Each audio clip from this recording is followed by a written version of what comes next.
So one of the things that's it's been bothering me a bit, I guess, about these videos and about where I'm headed in this particular channel is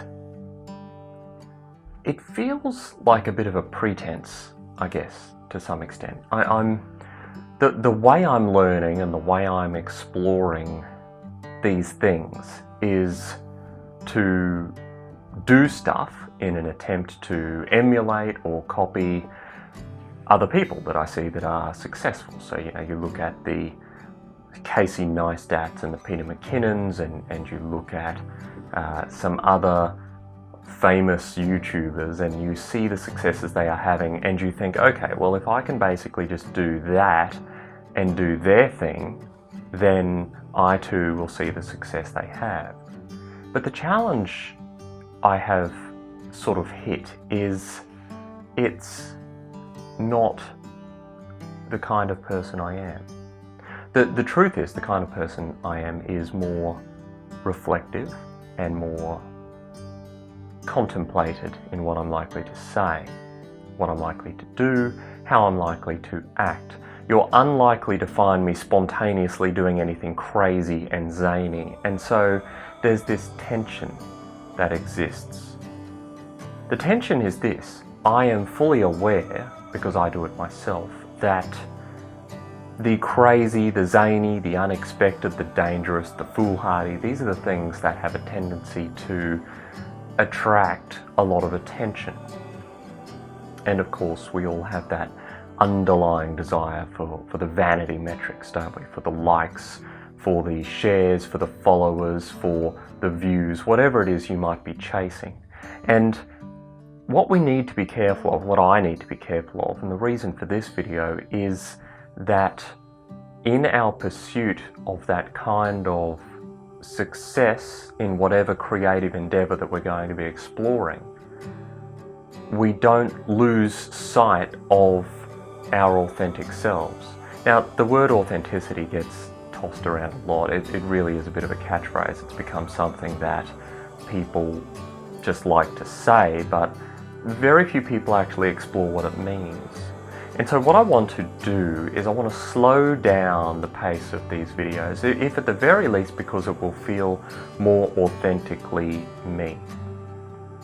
And while I explore my efforts at filmmaking and cinematography and videography and photography and all the ographies, I will share that experience with you. That is essentially what I would like to do. I would like to learn something, to try it, and to share the results with you. So if that's something that you're interested in, then hopefully you will pay attention to it and give some form of positive reinforcement. But essentially what I want to do is learn openly on camera. Because the truth is, I am not a filmmaker, I am not a cinematographer, I am not a videographer. I might aspire to do some of those things, and I might aspire to get better and to build my skills at those things, as I have mentioned before. But I don't think faking it until you make it is necessarily the right way to do it. I love testing things, and I love learning by doing, and I am prepared to produce things that are not necessarily that good on my path to getting better towards those things. But what I don't want to do is to end up in an arena that I never decided to get to in the first place. The truth is that I enjoy the softer, slower, more quiet and contemplative forms of filmmaking. And so as I'm looking around, recently I've come across Philip Bloom, for example, who, at least in some components, adopts a similar style. He's more reflective, he's more thoughtful, he's obviously more talented than I am, but hopefully I can learn something from that style too. And so I want to embrace the different methods, not just the techniques, but the different styles, the different underlying premise behind making anything. And so yes, I will share what I'm learning as I go along. And so that's really all I wanted to say today. I wanted to slow it down. I didn't want to go for a whole bunch of jumpy cutscenes. I didn't want to go, "What's up?" and try and pretend that I'm someone that I'm actually not. I want to be myself, and hopefully other people will not find that too offensive or dull. It will be a bit slower, it will be a bit contemplative. And I guess if I have the moral of today's video, as I for some reason feel like I always have to, it is this. Are you trying to achieve success, whatever that might be, by copying other people? Or are you trying to ensure that you have defined success for yourself so that you can work towards it? It's not really a pinnacle that we ever reach, but it is a process that we can embark upon, and you can enjoy the journey along the way, provided it is a journey towards a destination that you have actually chosen, rather than one where you're hoping to copy exactly what someone else has done. Certainly, copying, borrowing, stealing, I guess some people might call it, techniques, ideas, methods, styles, these are good ways of practicing and finding which things we enjoy ourselves.